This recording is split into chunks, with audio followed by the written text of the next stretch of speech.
What if I told you that the most magnetically attractive people you know never try to be attractive? They don't chase attention. They don't perform for others. And they certainly don't follow the generic advice that floods social media about being more charismatic. Instead, they possess something far more powerful: silent attraction. While 99% of people are busy trying to impress others through loud gestures, constant talking, and attention-seeking behaviors, the top 1% understand a fundamental truth about human psychology. Real attraction isn't about what you say or do to get noticed. It's about who you become when you think nobody is watching. The most attractive people in any room aren't the ones commanding attention through force. They're the ones who naturally draw others in through their presence, their energy, and their deeply ingrained habits that signal confidence, intelligence, and emotional maturity. These aren't tricks or techniques you turn on and off. They're integrated parts of who you are.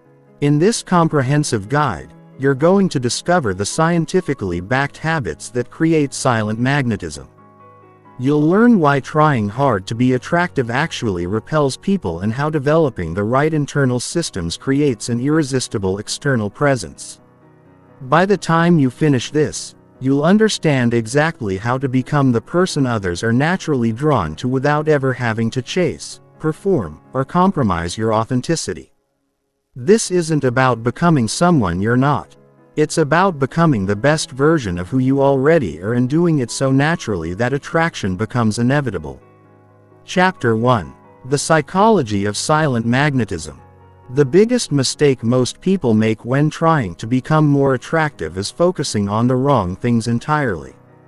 They obsess over what to say, how to act, or what techniques to use, completely missing the fundamental truth that attraction operates on a much deeper level than conscious behavior.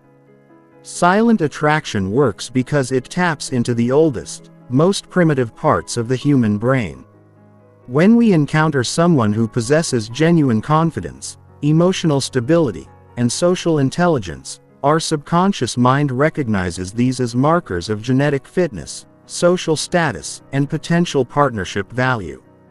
This recognition happens in milliseconds, long before any words are exchanged. The neuroscience behind this is fascinating. Research from Harvard's Social, Cognitive, and Affective Neuroscience Lab shows that our brains are constantly scanning for social signals that indicate someone's value as a potential ally, leader, or partner. These assessments happen through mirror neurons that unconsciously mimic and evaluate the emotional states and behavioral patterns of others. When you encounter someone with silent magnetism, your brain picks up on hundreds of micro signals. Their posture communicates confidence without arrogance. Their breathing patterns suggest emotional regulation. Their eye contact demonstrates presence and attention. Their movement patterns indicate physical awareness and control. None of these require them to say a single word. Yet, they create an immediate impression of attractiveness. This is why the most charismatic leaders, successful entrepreneurs, and naturally attractive people often seem effortless in their appeal. They're not performing attraction. They're embodying it. Their habits, mindset, and internal state create an external presence that others find magnetic.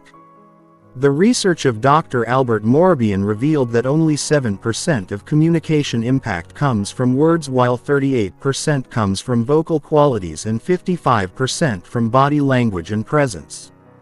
This means that 93% of your attractiveness has nothing to do with what you say and everything to do with how you carry yourself and the energy you project.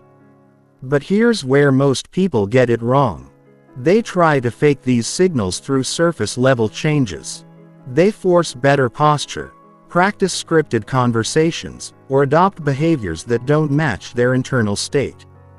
This creates an incongruence, and humans are exceptionally good at detecting incongruence. When your external behavior doesn't match your internal reality, people sense something is off. Even if they can't articulate why silent attraction works, because it's authentic. It emerges from genuine self-development, real confidence, and actual competence. You can't fake the calm presence of someone who has learned to regulate their emotions. You can't mimic the natural confidence of someone who has built real skills and overcome genuine challenges. You can't replicate the social ease of someone who genuinely cares about others and has developed emotional intelligence. This is why the habits we're going to explore aren't just behaviors to adopt. They're transformative practices that change who you are at a fundamental level.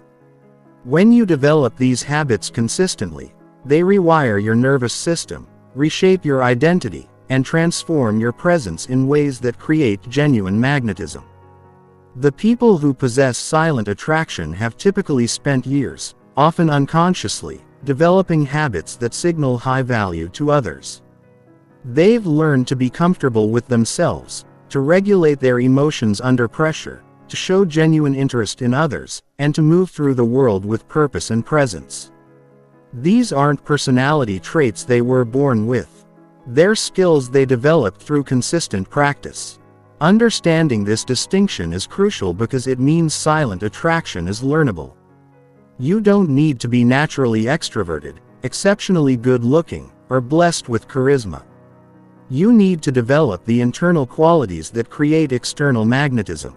You need to build the habits that signal confidence, competence, and emotional maturity to everyone you encounter.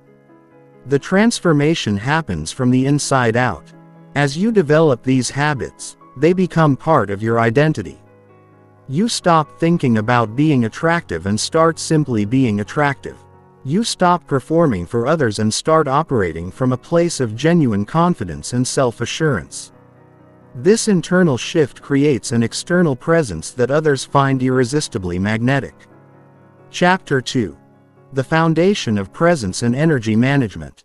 Before we dive into specific attractive habits, you need to understand the foundation that makes everything else possible. Your presence and energy management.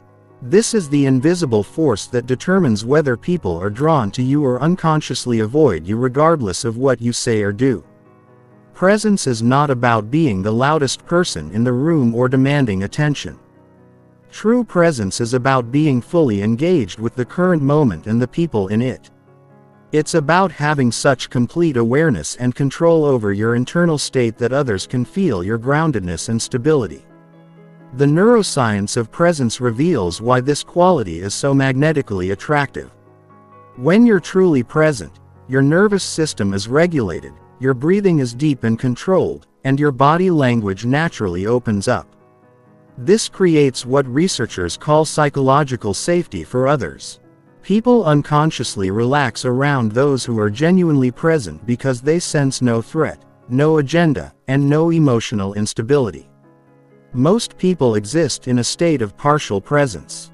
They're physically in one place while mentally somewhere else. They're thinking about what happened earlier, worrying about what might happen later, or planning what they'll say next in the conversation. This scattered attention creates an energy that others find draining rather than attractive. Developing true presence starts with learning to manage your internal energy. Your energy is the sum total of your thoughts, emotions, physical state, and attention. When these elements are aligned and controlled, you project an energy that others find compelling. When they're scattered or conflicted, you project an energy that repels others, even if you're saying all the right things. The first component of energy management is emotional regulation. Attractive people have learned to maintain emotional equilibrium regardless of external circumstances. They don't get triggered by minor inconveniences, don't react emotionally to criticism, and don't allow other people's moods to dictate their own emotional state. This emotional stability is incredibly attractive because it signals psychological maturity and reliability. When others know that you won't become reactive, defensive, or emotionally volatile, they feel safe to be authentic around you. They can express themselves without walking on eggshells, knowing that you'll respond from a place of emotional intelligence rather than knee-jerk reaction. Developing emotional regulation requires understanding the physiology of emotions. Emotions are not just mental experiences. They're full body phenomena that affect your breathing, posture, facial expressions, and vocal tonality. Learning to recognize the early physical signs of emotional activation allows you to intervene before your emotions take control of your behavior. The practice of conscious breathing is fundamental to emotional regulation. When you breathe deeply and slowly, you activate your parasympathetic nervous system, which promotes calm and clear thinking. When you breathe shallowly or rapidly, you activate your sympathetic nervous system, which creates stress and reactive behavior. Attractive people have often unconsciously developed breathing patterns that keep them in a state of calm alertness. They breathe from their diaphragm rather than their chest. They maintain a slow and steady rhythm, and they use their breath to reset their emotional state when needed. This creates a physical foundation for emotional stability that others can sense even from across a room. The second component of energy management is attention control. Where you place your attention determines the quality of your presence and the impact you have on others. When your attention is scattered across multiple concerns, your presence becomes diluted and unfocused. When your attention is completely engaged with the person or situation in front of you, your presence becomes magnetic. Developing attention control requires training yourself to be single-pointed in your focus. This means when you're in a conversation, you're 100% present with that conversation. You're not thinking about your phone, planning your next activity, or judging what the other person is saying. You're fully engaged with understanding, connecting, and responding authentically. This level of attention is rare in our distracted world, which makes it incredibly powerful when someone encounters it. People are so accustomed to partial attention that when they experience someone's complete presence, it feels almost intoxicating. They leave the interaction feeling heard, valued, and energized. The third component of energy management is physical awareness. Your body is constantly communicating information about your internal state, and others are unconsciously reading these signals. When your body is tense, contracted, or fidgety, it communicates anxiety and insecurity. When your body is relaxed, open, and grounded, it communicates confidence and ease. Developing physical awareness means learning to consciously relax unnecessary tension while maintaining alertness and engagement. It means becoming aware of your posture, your facial expressions, and your movement patterns. It means understanding how your physical state affects your mental and emotional state, and vice versa. Many people carry chronic tension in their shoulders, jaw, or stomach without realizing it.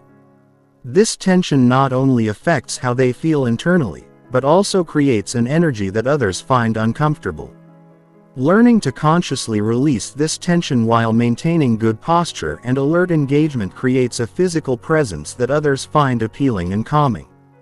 The integration of emotional regulation, attention control, and physical awareness creates what we might call grounded presence. This is the quality that makes someone's energy feel solid, stable, and attractive. It's not about being perfect or never experiencing difficult emotions. It's about having the skills to navigate your internal world in a way that allows you to show up authentically and powerfully in your external world. When you develop grounded presence, several things happen automatically. Your voice becomes more resonant and calm. Your eye contact becomes more steady and genuine. Your movement becomes more fluid and purposeful. Your listening becomes more attentive and empathetic. These changes happen naturally as expressions of your improved internal state, not as behaviors you're trying to perform. This is the foundation upon which all other attractive habits are built. Without grounded presence, even the most sophisticated social skills can feel manipulative or inauthentic. With grounded presence, even simple interactions become opportunities for genuine connection and mutual attraction. Chapter 3. Mastering the Art of Strategic Silence and Deep Listening. In a world where everyone is competing to be heard, the person who has mastered strategic silence and deep listening stands out like a beacon. This isn't about being quiet or passive. It's about understanding that silence and listening are active, powerful tools that create profound attraction and influence. The psychology behind strategic silence is rooted in several key principles. First, silence creates space for others to reveal themselves. When you're comfortable with pauses and quiet moments, you give people permission to think, process, and share more deeply than they would in rapid-fire conversation. This creates intimacy and connection that most people rarely experience. Second, silence demonstrates confidence and self-control. People who feel the need to fill every moment with words are often operating from anxiety or insecurity. They're afraid that silence means they're boring, that they're not contributing enough, or that others will judge them negatively.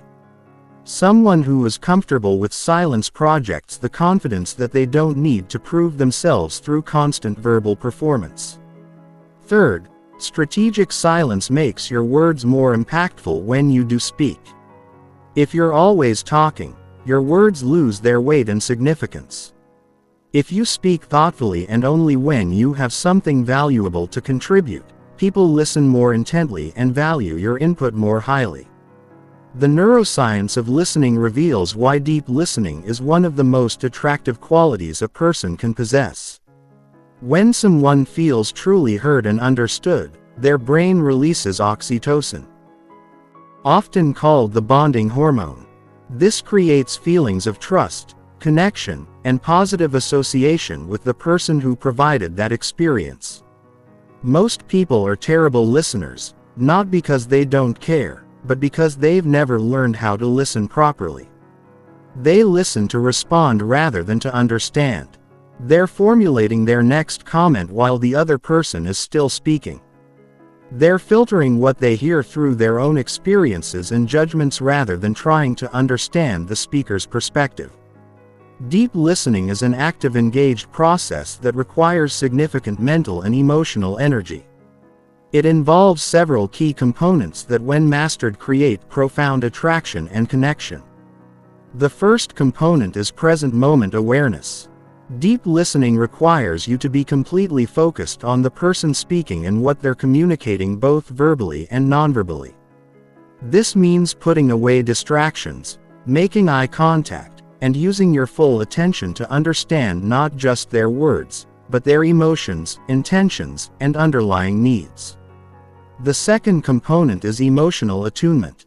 This involves listening not just to the content of what someone is saying but to the emotional subtext. Are they excited, anxious, sad, frustrated, hopeful? Often the emotion behind the words is more important than the words themselves.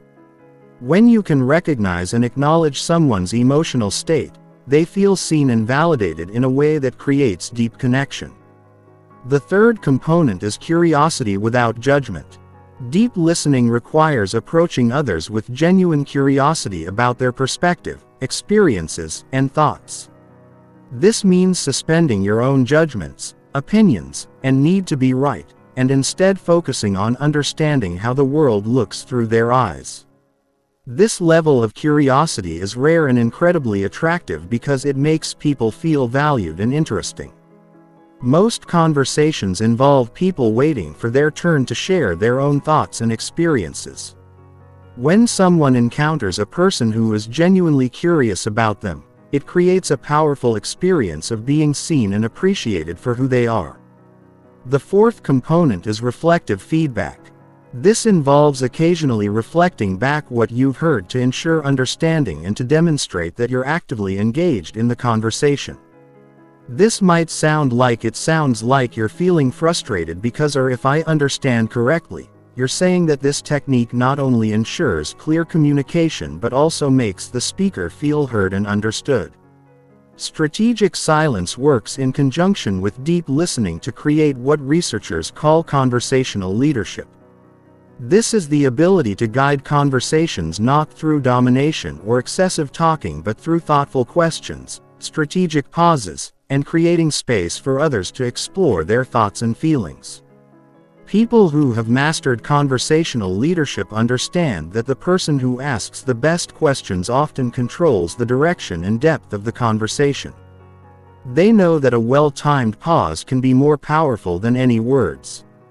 They understand that making others feel heard and understood is one of the most attractive things you can do. The practice of strategic silence also involves knowing when not to give advice or try to fix someone's problems. Many people, particularly those who are naturally helpful, make the mistake of immediately jumping to solutions when someone shares a challenge or concern. However, most of the time, people don't want solutions. They want to be heard and understood. Learning to sit with someone's discomfort without immediately trying to fix it is a profound skill that creates deep trust and connection. It demonstrates emotional maturity and respect for the other person's autonomy. It shows that you trust them to find their own solutions and that you value the process of being heard over the outcome of solving problems. The magnetic quality of deep listening extends beyond individual conversations to how you're perceived in group settings, in meetings, social gatherings, or any group dynamic. The person who listens well and speaks thoughtfully often emerges as a natural leader even if they say relatively few words. This happens because deep listeners often have the most insightful contributions when they do speak. They've been paying attention to the group dynamic, understanding different perspectives and processing information while others have been focused on getting their own points across. When they finally contribute, their words often synthesize or elevate the conversation in ways that others find valuable and impressive. Developing these skills requires conscious practice and patience with yourself. In our fast-paced, instant communication world, the ability to slow down, listen deeply, and use silence strategically feels almost countercultural. But that's exactly what makes it so powerful and attractive. Start by practicing in low-stakes conversations. Focus on listening for understanding rather than listening for your turn to speak. Practice being comfortable with brief pauses. Ask follow-up questions that demonstrate you've been paying attention. Notice how people respond when they feel truly heard and understood. As you develop these skills, you'll find that your conversations become more meaningful, your relationships deepen, and your overall attractiveness increases significantly. People will seek you out not because you're entertaining or impressive, but because you make them feel valued, understood, and heard. Chapter 4. The Power of Calm, Confidence, and Emotional Stability. Calm confidence is perhaps the most universally attractive quality a person can possess. Yet, it's also one of the most misunderstood. It's not about being loud, aggressive, or dominating. It's not about never feeling fear, doubt, or uncertainty. Calm confidence is about maintaining your center and emotional equilibrium regardless of external circumstances. And it's this stability that others find magnetically attractive. The psychology of calm confidence is rooted in what psychologists call emotional regulation and distress tolerance. People who possess calm confidence have developed the ability to experience difficult emotions without being controlled by them. They can feel anxiety without becoming anxious in their behavior. They can experience disappointment without becoming negative or reactive. They can face uncertainty without becoming paralyzed or frantic. This emotional stability is attractive on multiple levels. From an evolutionary perspective, emotional stability signals that someone would be a reliable partner, leader, or ally during difficult times. From a social perspective, emotional stability creates psychological safety for others, allowing them to relax and be more authentic in your presence. From a personal perspective, emotional stability creates a sense of groundedness and authenticity that others find compelling and trustworthy. The neuroscience behind emotional regulation reveals why this quality is so powerful. When you maintain emotional equilibrium under pressure, you're demonstrating advanced prefrontal cortex function, the part of the brain responsible for executive decision, impulse control, and emotional regulation. This is the most recently evolved part of the human brain, and its effective functioning signals high cognitive and emotional intelligence. People with calm confidence have typically learned to recognize the difference between feeling an emotion and being controlled by that emotion. They understand that emotions are temporary experiences that provide information about their internal state and external environment. But they don't allow these emotions to dictate their behavior or communication. This doesn't mean suppressing or denying difficult emotions. Emotional suppression actually creates more problems than it solves and often leads to emotional explosions or passive-aggressive behavior. Instead, calm confidence involves acknowledging emotions while maintaining choice about how to respond to them. The development of calm confidence begins with understanding your emotional patterns and triggers. Most people have predictable emotional responses to certain situations, people, or stressors. They know they'll feel anxious before public speaking, frustrated in traffic, or defensive when criticized. However, they often feel helpless to change these responses. Calm confidence develops when you learn to recognize these patterns early and intervene before they take control of your behavior. This requires developing what psychologists call metacognition. Thinking about your thinking. You learn to observe your emotional state from a slight distance, almost like a scientist studying an interesting phenomenon. The practice of mindfulness is fundamental to developing this observational capacity. Mindfulness doesn't mean being perpetually calm or zen. It means being aware of what's happening in your mind and body in real time without judgment or the immediate need to change it. This awareness creates space between stimulus and response, allowing you to choose your behavior rather than simply reacting automatically. Breathing is one of the most practical tools for maintaining calm confidence. Your breathing pattern directly affects your nervous system, and learning to breathe consciously allows you to regulate your emotional state in real time. When you notice yourself becoming triggered or reactive, a few deep, slow breaths can activate your parasympathetic nervous system and restore emotional equilibrium. Physical posture also plays a crucial role in calm confidence. Research from Harvard Business School shows that adopting confident postures for just 2 minutes can increase testosterone and decrease cortisol, creating genuine changes in confidence and stress levels. Standing tall, keeping your shoulders back, and maintaining an open chest position not only makes you look more confident, but actually makes you feel more confident. Calm confidence also involves developing what researchers call stress inoculation. This means gradually exposing yourself to manageable levels of stress, uncertainty, or challenge in order to build your tolerance and response skills. Just as physical exercise builds physical strength by subjecting muscles to controlled stress, emotional exercise builds emotional strength by subjecting your nervous system to controlled challenges. This might involve taking on public speaking opportunities, having difficult conversations you've been avoiding, or putting yourself in social situations that stretch your comfort zone. The key is to choose challenges that are difficult enough to promote growth, but not so overwhelming that they create trauma or damage your confidence. The way you talk to yourself internally has a massive impact on your ability to maintain calm confidence.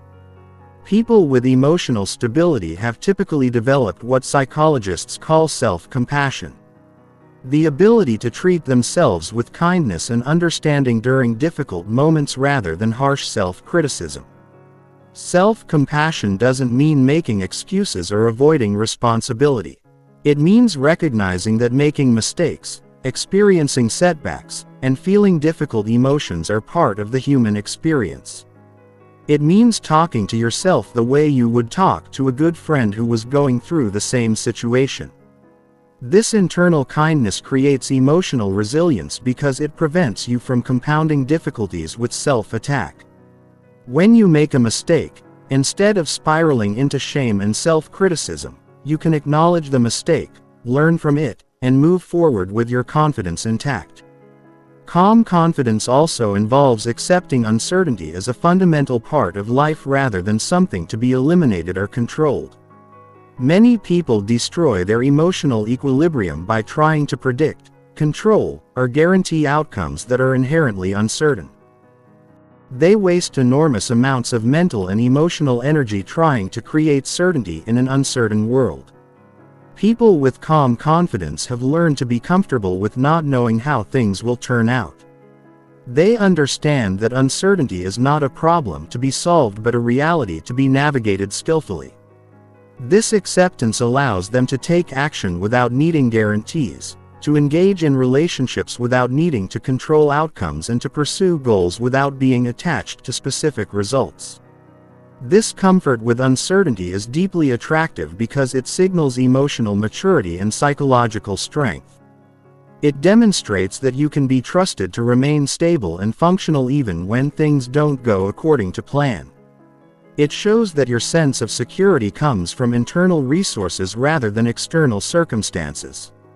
The integration of all these elements, emotional regulation, mindfulness, physical presence, stress tolerance, self-compassion, and comfort with uncertainty creates a quality of calm confidence that others find irresistibly attractive.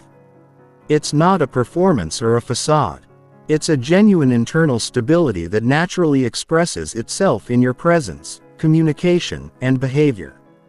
When you possess calm confidence, several things happen automatically. Your voice becomes more resonant and steady. Your eye contact becomes more direct and comfortable. Your movement becomes more fluid and purposeful. Your decision-making becomes clearer and more decisive. Your communication becomes more honest and direct. These changes occur naturally as expressions of your improved emotional regulation, not as behaviors you're trying to adopt. Chapter 5. Developing Authentic Social Intelligence and Emotional Awareness.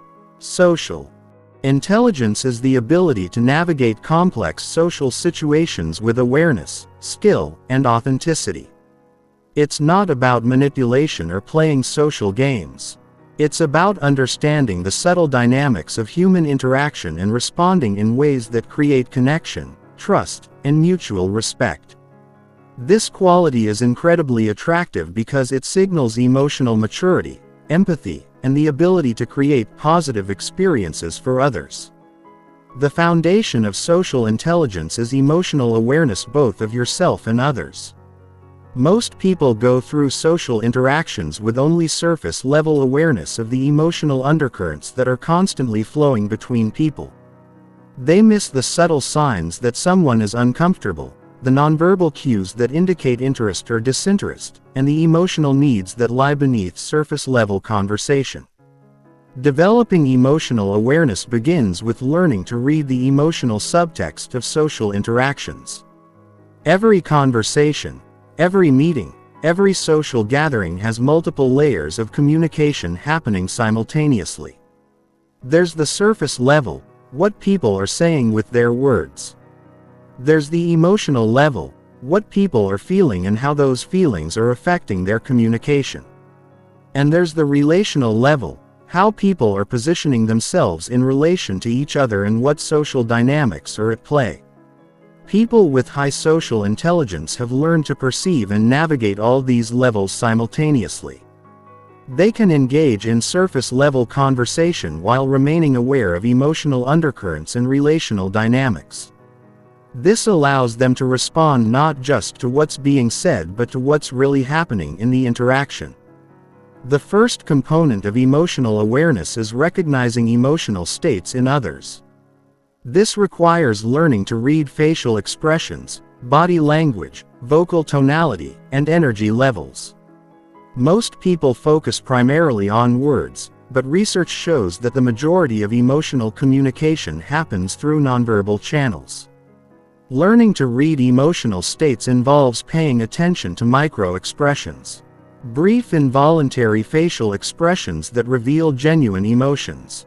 It involves noticing body language patterns that indicate comfort or discomfort, engagement or withdrawal, openness or defensiveness.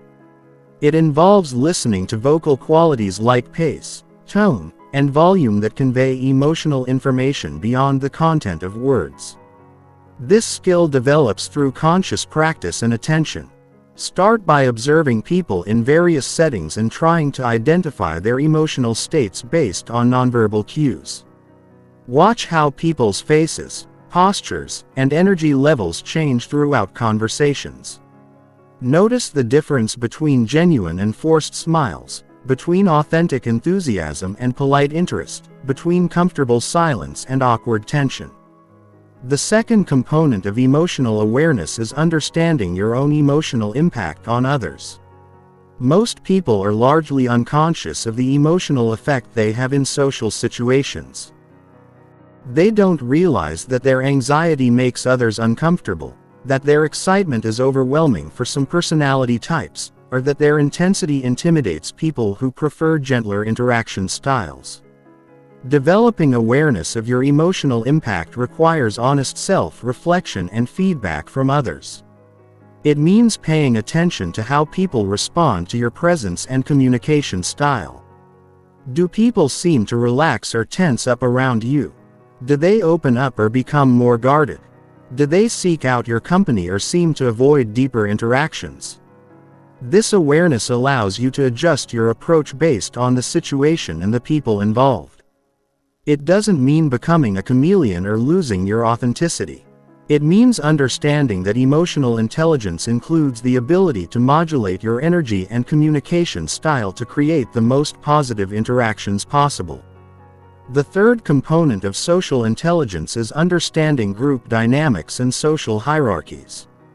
Every group, whether it's a family, workplace team, or social gathering, has implicit power structures, alliances, and communication patterns. People with high social intelligence can quickly assess these dynamics and navigate them skillfully. This involves recognizing who has formal and informal influence, understanding the unspoken rules and expectations of different social contexts, and knowing how to contribute to group interactions in ways that are valued and appreciated. It means understanding when to lead and when to follow, when to speak up and when to remain quiet, when to challenge and when to support. Social intelligence also involves what psychologists call cognitive empathy, the ability to understand and predict how others think and feel without necessarily feeling the same emotions yourself. This is different from emotional empathy, which involves actually feeling what others feel. Cognitive empathy allows you to understand and respond to others' perspectives without becoming emotionally overwhelmed or losing your own center. This skill is particularly valuable in conflict resolution, negotiation, and leadership situations. When you can understand how others see a situation, what their concerns and motivations are, and what they need to feel satisfied, you can find solutions that work for everyone involved. This ability to bridge different perspectives and find common ground is incredibly attractive and valuable in both personal and professional contexts. The development of social intelligence also requires understanding and respecting different communication styles and personality types. Some people are direct and appreciate straightforward communication. Others are more sensitive and need gentler, more diplomatic approaches.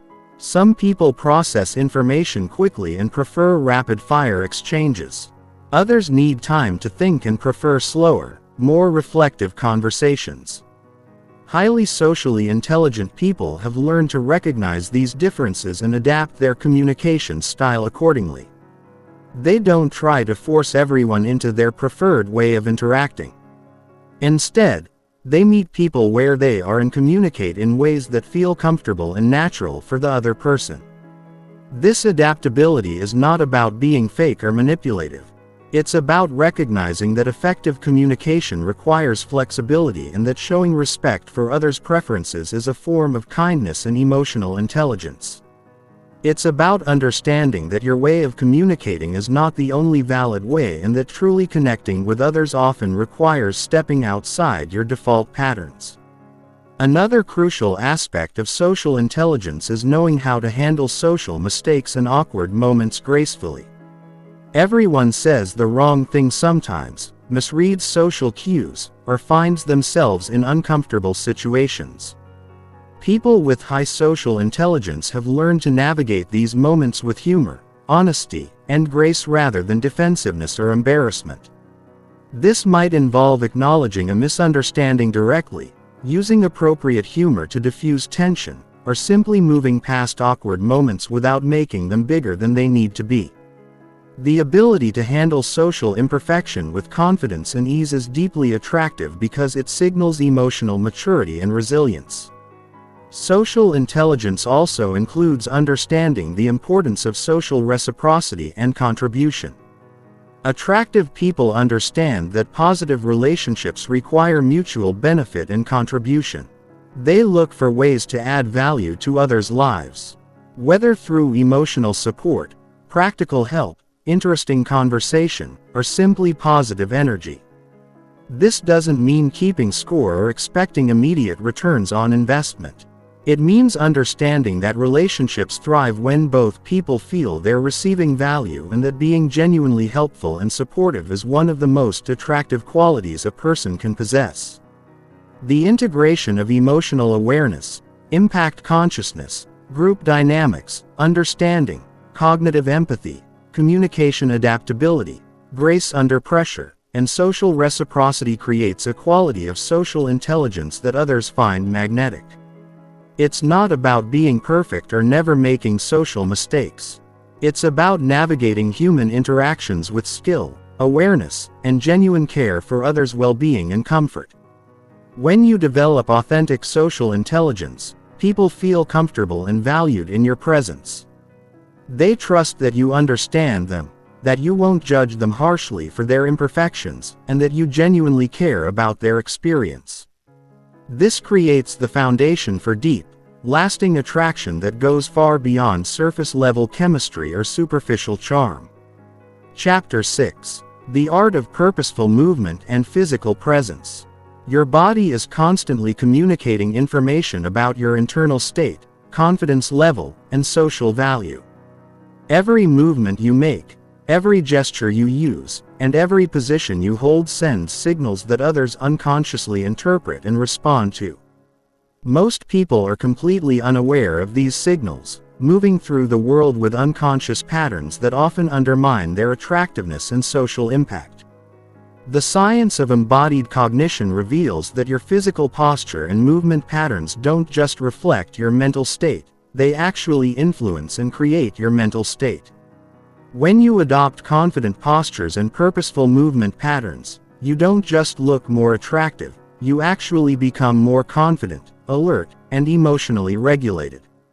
This creates a positive feedback loop where improved physical presence enhances mental state, which further improves physical presence.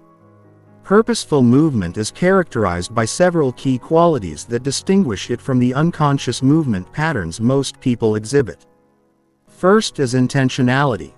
Every movement serves a purpose and is executed with awareness rather than happening automatically or nervously. Second is fluidity. Movements flow smoothly from one to another without jerky, abrupt or hesitant transitions. Third is groundedness. Movements originate from a stable centered base rather than from tension or imbalance. The foundation of attractive physical presence is what martial artists and dancers call centering. This involves maintaining awareness of your physical center of gravity, typically located just below your navel, and moving from this stable base rather than from peripheral tension or imbalance. When you move from your center, your movements naturally become more fluid, purposeful, and graceful.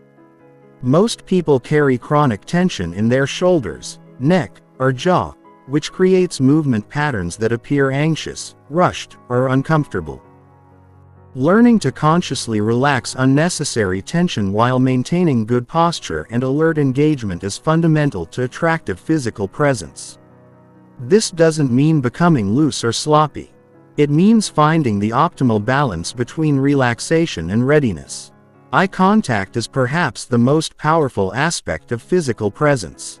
Yet, most people use it poorly.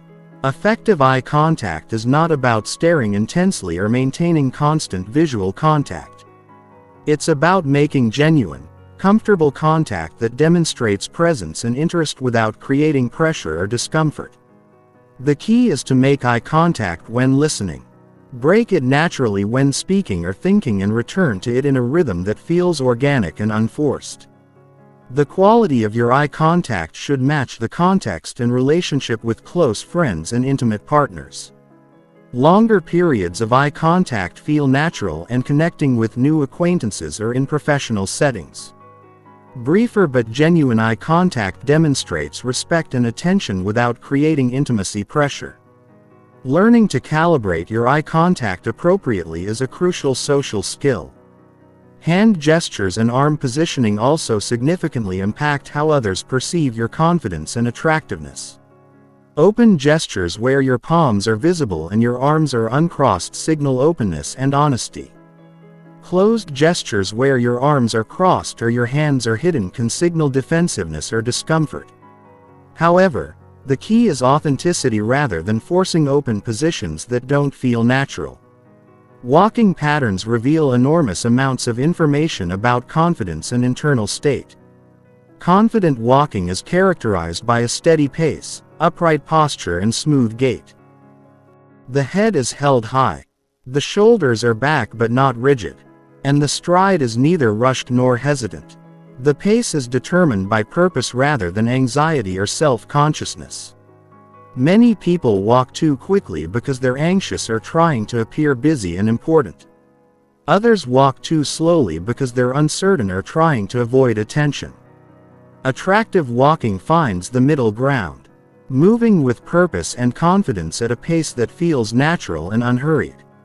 Sitting posture is equally important, particularly in social and professional settings where you may be seated for extended periods.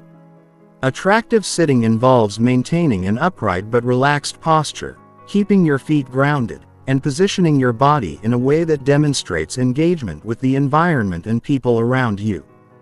The way you use space also communicates important information about your confidence and social intelligence. Taking up appropriate space demonstrates confidence, while taking up too little space can signal insecurity, and taking up too much space can signal inconsideration or arrogance. Learning to gauge appropriate space usage in different contexts is a valuable social skill. Physical presence also involves being aware of and responsive to the physical comfort of others. This means maintaining appropriate personal space, being mindful of how your movements might affect others, and adjusting your physical presence based on the comfort levels and preferences of the people around you. Voice and speaking patterns are technically part of physical presence. Since voice is produced by the physical mechanisms of breathing, posture and muscle tension, attractive vocal presence is characterized by speaking from a relaxed, grounded place rather than from tension or anxiety. This typically results in a slightly deeper, more resonant voice that carries well without being loud or forced. The pace of speech is also crucial. Many people speak too quickly when they're nervous or too slowly when they're uncertain. Attractive speech finds a moderate pace that allows for clear articulation and gives listeners time to process information without becoming bored or impatient. Developing purposeful movement and attractive physical presence requires conscious practice and body awareness. Start by spending time each day consciously observing your posture, movement patterns, and physical habits. Notice when you're holding tension, when your movements feel rushed or uncertain, and when your posture is closed or defensive. Practice basic centering exercises such as standing with your feet shoulder-width apart, breathing deeply, and imagining roots growing from your feet into the ground. This helps develop the physical sense of groundedness that underlies all attractive movement. Work on individual elements like eye contact, hand gestures, and walking patterns in low-stakes situations before applying them in more important social or professional contexts. Remember that the goal is not to adopt a fake or performed physicality, but to develop authentic physical presence that reflects and supports your best self. Chapter 7. Building Unshakable. Inner Confidence Through Competence. True confidence cannot be faked, performed or adopted as a surface-level behavior. Authentic confidence emerges from competence, self-knowledge, and the accumulated evidence of your ability to handle challenges, learn from setbacks, and achieve meaningful goals. This inner confidence is far more attractive than any external display of bravado because it's genuine, stable, and grounded in reality rather than insecurity or wishful thinking. The psychology of confidence reveals that it's not a fixed personality trait, but a dynamic state that emerges from the interaction between your capabilities, your self-perception, and your track record of success in handling life's challenges. People with genuine confidence have typically invested significant time and effort in developing real skills, knowledge, and emotional resilience that give them legitimate reasons to feel capable and self-assured. The foundation of unshakable confidence is competence development. This means becoming genuinely good at things that matter to you and that create value in the world. Whether it's professional skills, creative abilities, physical fitness, emotional intelligence, or problem-solving capabilities, developing real competence gives you something solid to feel confident about. Many people try to build confidence through positive thinking or affirmations. But this approach often fails because it's not grounded in reality. Your subconscious mind knows the difference between genuine capability and wishful thinking. Real confidence develops when your self-perception aligns with actual evidence of your abilities and achievements. The process of building competence requires embracing what psychologists call productive discomfort. This means regularly challenging yourself with tasks and goals that stretch your current abilities without overwhelming you completely. It means seeking out learning opportunities that require effort, persistence, and the willingness to make mistakes while improving. This is why confident people often have a history of pursuing challenging goals and persisting through difficulties. They've accumulated evidence that they can learn new things, overcome obstacles, and achieve objectives that initially seemed difficult or impossible. This track record creates a deep sense of self-efficacy. The belief that you can handle whatever challenges life presents. Self-knowledge is another crucial component of inner confidence. This involves understanding your strengths and weaknesses, your values and priorities, and your natural patterns of thinking and behaving. When you know yourself well, you're less likely to be thrown off balance by criticism, setbacks, or unexpected challenges because you have a stable sense of who you are and what you're capable of. Developing self-knowledge requires honest self-reflection, seeking feedback from others, and paying attention to your patterns of success and struggle across different areas of life. It means being willing to acknowledge both your capabilities and your limitations without defensiveness or harsh self-judgment. Confident people typically have a realistic but positive relationship with their limitations. They don't pretend to be good at everything or try to hide their weaknesses. Instead, they acknowledge their limitations while focusing their energy on developing their strengths and working around or improving their weak areas when necessary. This honest self-assessment actually enhances rather than undermines confidence because it's based in reality rather than fantasy.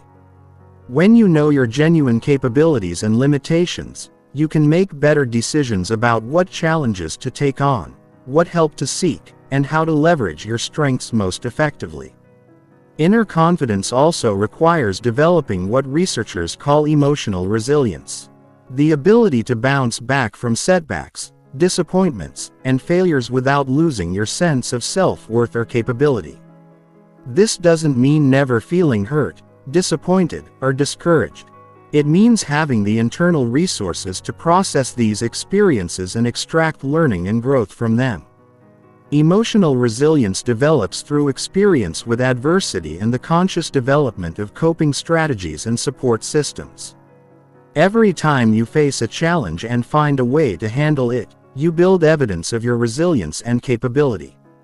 Every time you experience a setback and recover from it, you develop confidence in your ability to handle future difficulties.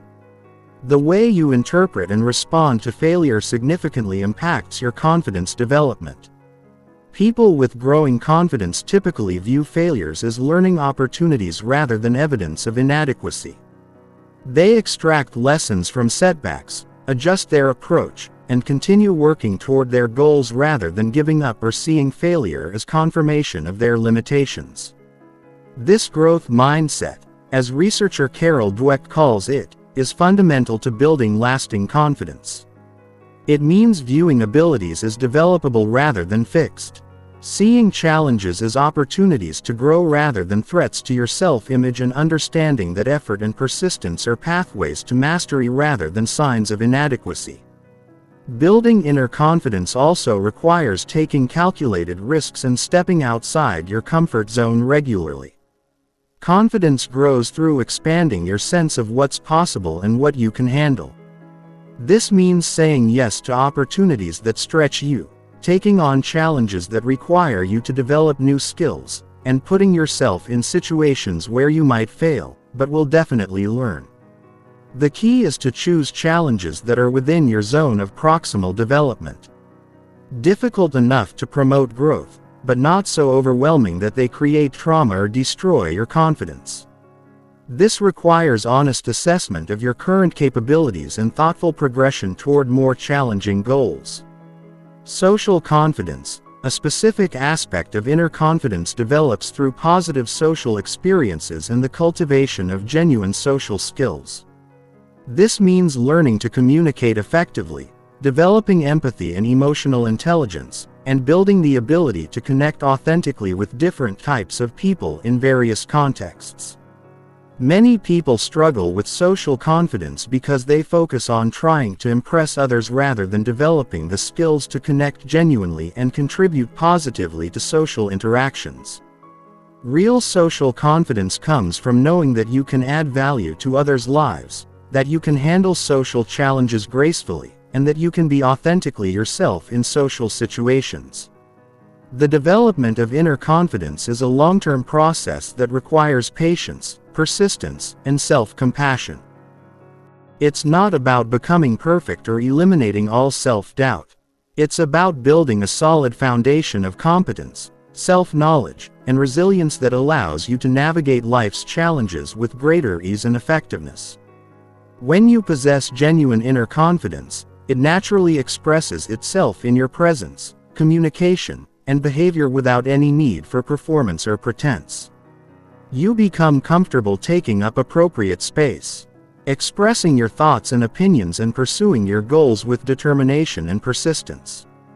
This authentic confidence is magnetic because others can sense its genuineness and stability. Chapter 8: The magnetism of authentic curiosity and genuine interest in others. In a world where most people are primarily focused on themselves, their own problems, and their own desires to be heard and understood, the person who possesses authentic curiosity about others stands out as remarkably attractive and magnetic. This isn't about being nosy or intrusive. It's about having a genuine fascination with the complexity, experiences, and perspectives of other human beings. The psychology behind why curiosity is so attractive is rooted in fundamental human needs for validation, understanding, and connection. When someone shows genuine interest in who you are, what you think, and how you experience the world, it creates a powerful feeling of being valued and appreciated. This experience is rare enough that when people encounter it, they often find themselves drawn to the person who provided it. Authentic curiosity is different from polite interest or social obligation. It's a genuine desire to understand and learn from others, driven not by what you might gain from the interaction but by inherent fascination with human complexity and diversity. People can sense the difference between someone who is asking questions because they think they should and someone who is genuinely interested in the answers. The development of authentic curiosity requires shifting from a self-focused to an other-focused mindset in social interactions. Instead of thinking about what you want to say next, how you're being perceived, or what you can get from the interaction, you focus your attention on understanding the person in front of you as completely as possible. This shift often reveals how interesting and complex other people actually are. Most social interactions remain at surface levels because neither person is genuinely curious enough to explore deeper layers of thought, experience, and perspective.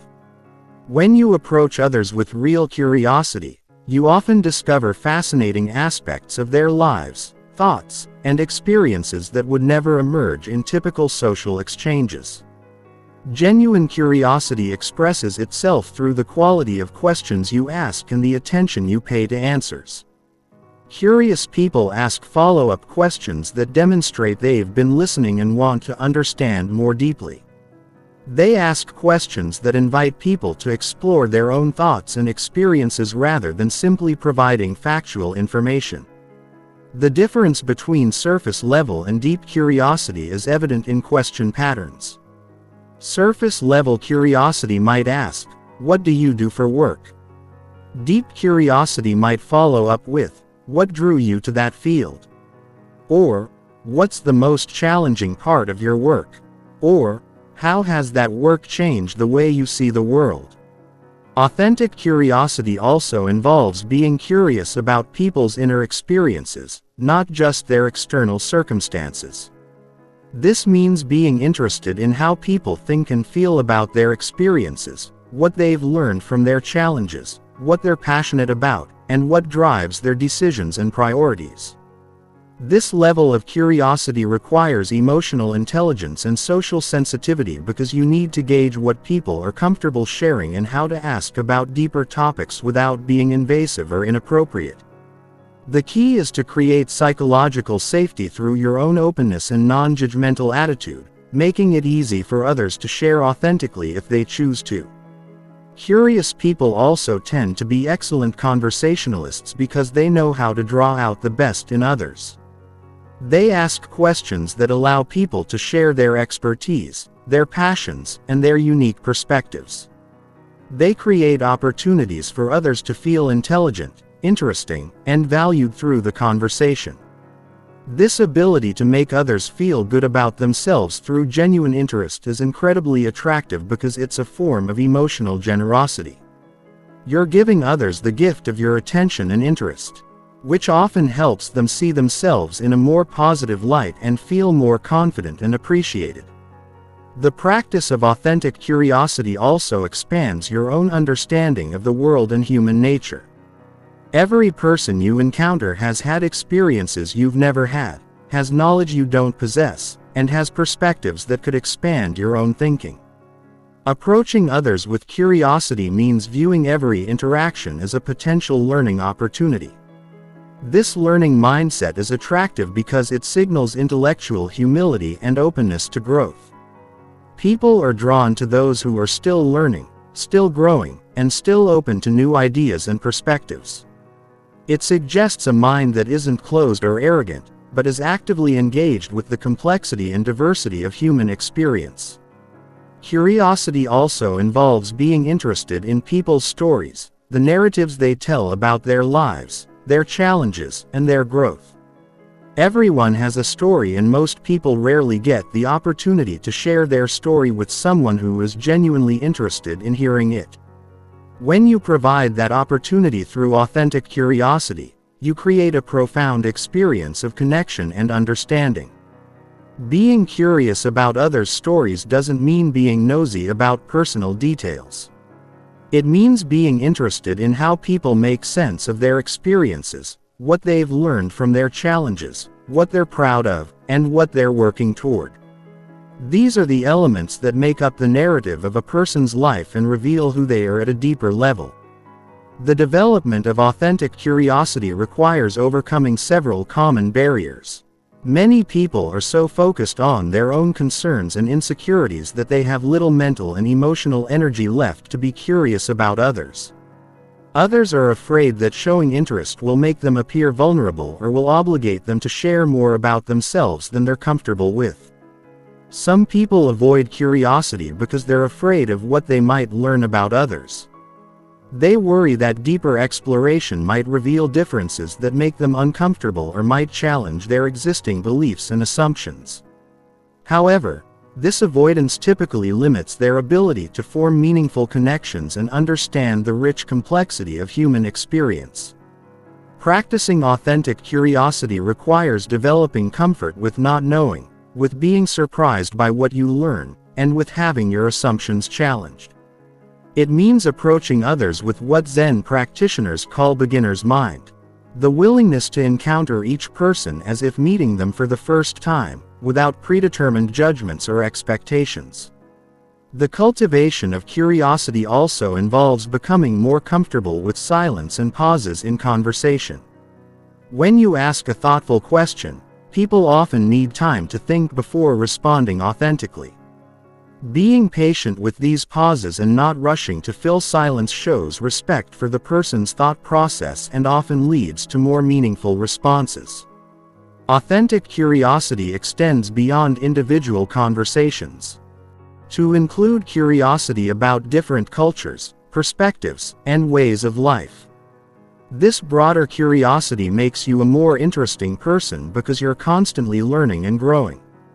And it makes you more attractive because people can sense your openness and willingness to engage with diversity and complexity. When you develop authentic curiosity as a core part of how you engage with others, several things happen naturally. People seek out your company because they enjoy how they feel when talking with you. They share more openly because they trust your genuine interest. They view you as someone who understands and appreciates them for who they really are. This creates the foundation for deep attraction that goes far beyond surface-level chemistry or social performance. Chapter 9. Mastering Nonverbal Communication and Subtle Influence. The vast majority of human communication happens below the level of conscious awareness through micro-expressions, body language, vocal tonality, and energy patterns that our brains process instantaneously but rarely analyze explicitly. People with magnetic attraction have typically developed, often unconsciously, the ability to communicate powerfully through these nonverbal channels while remaining sensitive to the nonverbal communications of others. The science of nonverbal communication reveals that humans are constantly transmitting and receiving emotional and social information through channels that operate faster than conscious thought. Within milliseconds of encountering someone, your brain has assessed their emotional state, confidence level, social status, and potential threat or attraction level based primarily on nonverbal cues.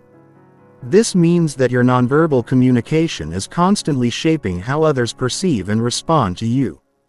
Regardless of what you're saying with words, people who understand and master these subtle communication channels have an enormous advantage in creating attraction, influence, and connection because they're communicating effectively on the channels that have the greatest impact. The foundation of powerful nonverbal communication is congruence between your internal state and external expression. When your thoughts, emotions, and intentions are aligned and authentic, your nonverbal communication naturally becomes more powerful and attractive. When there's incongruence between what you're thinking and feeling internally and what you're expressing externally, people sense something is off, even if they can't articulate what it is. This is why working on your internal state is so crucial for developing attractive nonverbal communication. You can't fake the micro-expressions, energy patterns, and subtle cues that emerge from genuine confidence, emotional stability, and authentic interest in others. These qualities must be developed genuinely to be communicated authentically. Facial expressions are one of the most powerful forms of nonverbal communication. Yet, most people are largely unconscious of what their face is communicating. Research has identified dozens of distinct facial expressions that convey specific emotions and social information. Learning to recognize these expressions in others and become more conscious of your own facial communication can dramatically improve your social effectiveness. The most important facial communication skills involve eye contact patterns, genuine versus forced smiling, and overall facial relaxation. Genuine eye contact involves looking at someone when they're speaking to demonstrate attention and respect. Making contact when you're speaking to emphasize important points and breaking contact naturally to avoid creating intensity or pressure. A genuine smile involves not just the mouth but the entire face, particularly the eyes. Fake smiles are easily detected because they don't engage the muscle around the eyes that create the slight squinting and wrinkles that accompany authentic positive emotion. Learning to smile genuinely when you feel positive and to maintain a neutral but pleasant expression when you don't feel particularly positive is more attractive than forcing fake smiles. Vocal tonality carries enormous amounts of emotional and social information. The pace, pitch, volume, and resonance of your voice communicate confidence, emotional state, and social positioning more powerfully than the words you're speaking. Most people are unconscious of their vocal patterns and how they affect others' perceptions and responses. Attractive vocal communication is typically characterized by speaking from a relaxed, grounded place in your body rather than from tension or anxiety. This usually results in a slightly deeper, more resonant voice that carries well without being loud or forced. The pace is moderate, allowing for clear articulation and giving listeners time to process information. Vocal confidence also involves being comfortable with pauses and silence rather than filling every moment with sound. Strategic pauses can emphasize important points. Give others time to respond and demonstrate that you're not anxious about maintaining constant verbal output, posture, and body positioning. Communicate social status, confidence, and emotional state more quickly than any other form of nonverbal communication. Open, upright postures generally signal confidence and approachability, while closed, collapsed postures tend to signal insecurity or defensiveness. However, the key is not to adopt rigid power poses, but to find postures that feel both confident and authentic to you. This usually involves maintaining an upright spine, keeping your shoulders back, but relaxed, and positioning your body in a way that demonstrates engagement with your environment and the people in it. The way you use space also communicates important social information. Taking up appropriate space demonstrates confidence without being inconsiderate. This involves being aware of how much physical space you're occupying and whether it's appropriate for the context and the comfort of others around you. Gesture patterns significantly impact how your communication is received and understood. Open gestures, where your palms are visible and your movements are fluid, tend to be perceived as more trustworthy and engaging than closed gestures or sharp, jerky movements. The key is developing gestures that feel natural and support your verbal communication rather than distracting from it. This usually means using gestures that emerge from genuine enthusiasm or emphasis rather than trying to adopt prescribed hand movements that don't match your personality or communication style. Energy and presence are perhaps the most subtle but powerful forms of nonverbal communication. Your overall energy level, emotional state, and quality of attention create an invisible but palpable influence on everyone around you. People can sense whether you're genuinely present and engaged or distracted and disconnected, whether you're calm and centered or anxious and scattered. Developing attractive energy and presence requires working on your internal state through practices like meditation, physical exercise, emotional regulation techniques, and stress management. When your internal state is calm, confident, and genuinely interested in others, this naturally expresses itself in your energy and presence without any need for performance or technique. Subtle influence through nonverbal communication involves understanding how your presence affects others and learning to create positive experiences for the people around you. This doesn't mean manipulation or trying to control others' responses. It means becoming skilled at creating environments where others feel comfortable, valued, and appreciated. This might involve matching the energy level of others when appropriate, using mirroring techniques to create unconscious rapport, or simply maintaining such positive stable energy that others feel better when they're around you. The goal is always to create mutual benefit and positive experiences rather than one-sided advantage. Reading others' nonverbal communication is equally important for developing social intelligence and attraction. Learning to recognize signs of comfort and discomfort, interest and boredom, agreement and disagreement, allows you to adjust your approach and respond more effectively to others' needs and preferences. This skill develops through conscious observation and practice. Start paying attention to how people's facial expressions, postures, and energy levels change throughout conversations. Notice the nonverbal signs that indicate someone is engaged versus distracted, comfortable versus uncomfortable, interested versus polite, but disengaged. The mastery of nonverbal communication is not about becoming a perfect performer, but about developing authentic presence and communication skills that allow your best qualities to be expressed naturally and powerfully. When your nonverbal communication is congruent with your genuine thoughts and feelings, it becomes a powerful tool for creating attraction, connection, and positive influence in all your relationships. Chapter 10. Creating meaningful connections without neediness or desperation. The ability to form deep, meaningful connections with others while maintaining your own center and independence is perhaps the most attractive quality a person can possess. This skill allows you to engage authentically and openly with others without the energy-draining neediness or desperate attachment that repels people and prevents genuine intimacy from developing. The psychology of neediness reveals why it's so destructive to attraction and connection. When you approach relationships from a place of need or desperation, you're essentially communicating that you don't have enough internal resources to feel complete or secure on your own. This creates pressure for the other person to fill your emotional needs, which most people find overwhelming and unattractive. Neediness also distorts your ability to see and respond to others clearly because you're filtering everything through the lens of your own unmet needs. Instead of being genuinely curious about others and responsive to their needs and preferences, you become focused primarily on what you can get from them to feel better about yourself. The foundation of creating meaningful connections without neediness is developing what psychologists call secure attachment and emotional independence. This doesn't mean being emotionally unavailable or refusing to depend on others in healthy ways. It means having enough internal stability and self-worth that you can engage in relationships from a place of choice rather than desperation.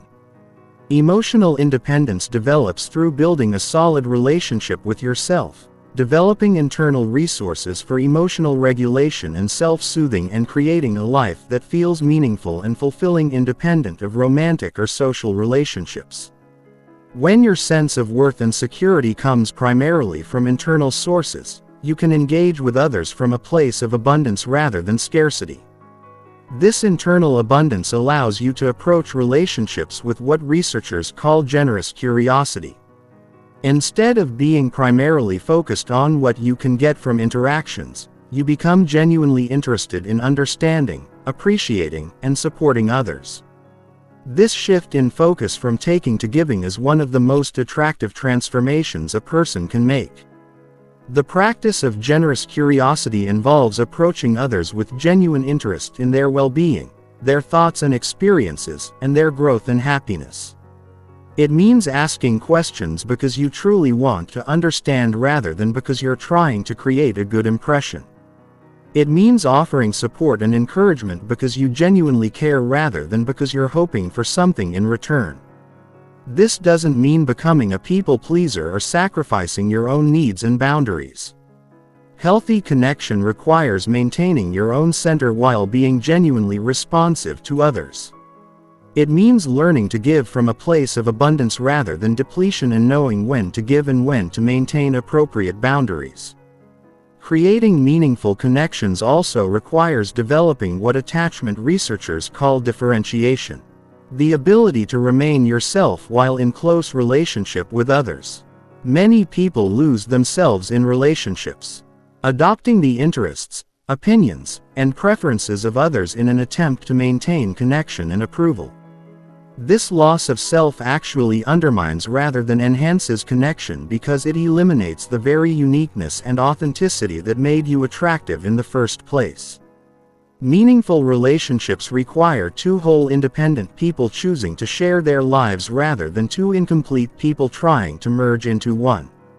Maintaining differentiation means staying connected to your own values, interests, and goals, even when they differ from those of people you care about. It means being willing to disagree, to maintain your own opinions, and to pursue your own path even when others might prefer you to conform or accommodate.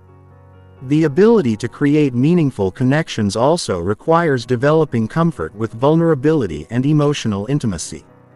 Many people keep relationships at surface levels because they're afraid of being truly seen and potentially rejected. However, real connection requires the willingness to share your authentic thoughts, feelings, and experiences even when they're not perfectly polished or impressive. Healthy vulnerability is different from emotional dumping or oversharing. It involves sharing appropriate levels of authenticity based on the level of relationship and the other person's capacity to receive and respond supportively. It means being genuine about your experiences while taking responsibility for your own emotional well-being. The development of meaningful connection skills also involves learning to handle conflict and disagreement constructively rather than avoiding it or allowing it to destroy relationships. Many people are so afraid of conflict that they either avoid expressing their needs and preferences or become aggressive when differences arise. Healthy relationship skills include the ability to express disagreement respectfully, to listen to others' perspectives without becoming defensive, and to work together to find solutions that honor both people's needs and preferences. This requires emotional regulation, communication skills, and the confidence that relationships can survive and even be strengthened by working through difficulties together, creating meaningful connections without neediness. Also involves developing realistic expectations about relationships and other people. Needy people often expect others to meet needs that are impossible for any single person to fulfill, such as making them feel completely secure, validating all their choices, or eliminating all their loneliness and self-doubt. Realistic expectations recognize that every person has limitations, that all relationships have challenges, and that no relationship can meet all your needs for connection, understanding, and validation. This understanding allows you to appreciate what others can offer while taking responsibility for your own emotional well-being and life satisfaction. The practice of creating meaningful connections also involves learning to be present with others without agenda. Many people approach social interactions with hidden agendas. Whether it's trying to impress others, get something they need, or avoid rejection or criticism.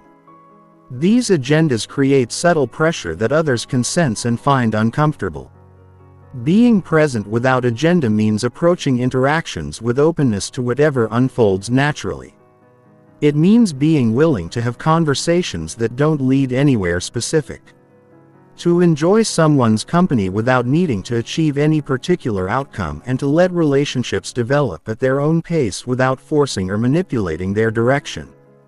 This presence without agenda is incredibly attractive because it allows others to relax and be authentic.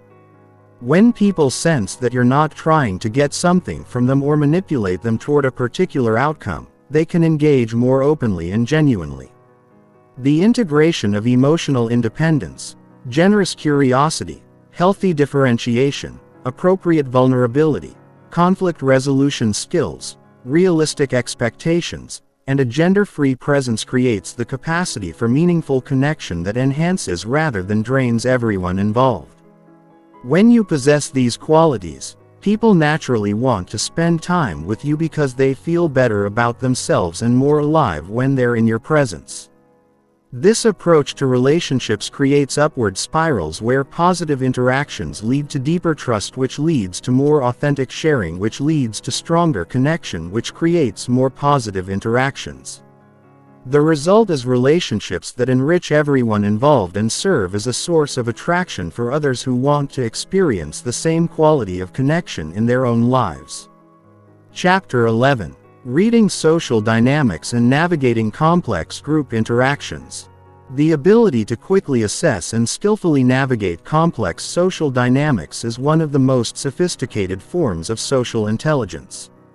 And it's incredibly attractive because it demonstrates emotional maturity, awareness, and the ability to create positive experiences for everyone involved. Most people are largely unconscious of the invisible social currents that flow through every group interaction, missing crucial information that could help them connect more effectively and contribute more positively. Every social group, Whether it's a family gathering, workplace meeting, or party with friends, has multiple layers of dynamics operating simultaneously. There are formal hierarchies and informal power structures, existing relationships and tensions, unspoken rules and expectations, and individual personalities with different needs and communication styles. People who can perceive and navigate these dynamics skillfully become natural leaders and sought-after companions. The foundation of reading social dynamics is developing what researchers call social situational awareness. This involves stepping back from your own concerns and anxieties to observe the broader patterns of interaction, the emotional undercurrents, and the needs and motivations of different individuals within the group context. Most people enter social situations focused primarily on their own performance, worrying about how they're being perceived, what they should say next, or whether they're fitting in appropriately. This self-focused attention prevents them from seeing the rich complexity of social information that's constantly available. Shifting to social situational awareness means asking different questions. What's the overall energy and mood of this group? Who are the formal and informal leaders? What are the unspoken tensions or alliances? Who seems comfortable and who seems out of place? What does this particular group value and appreciate?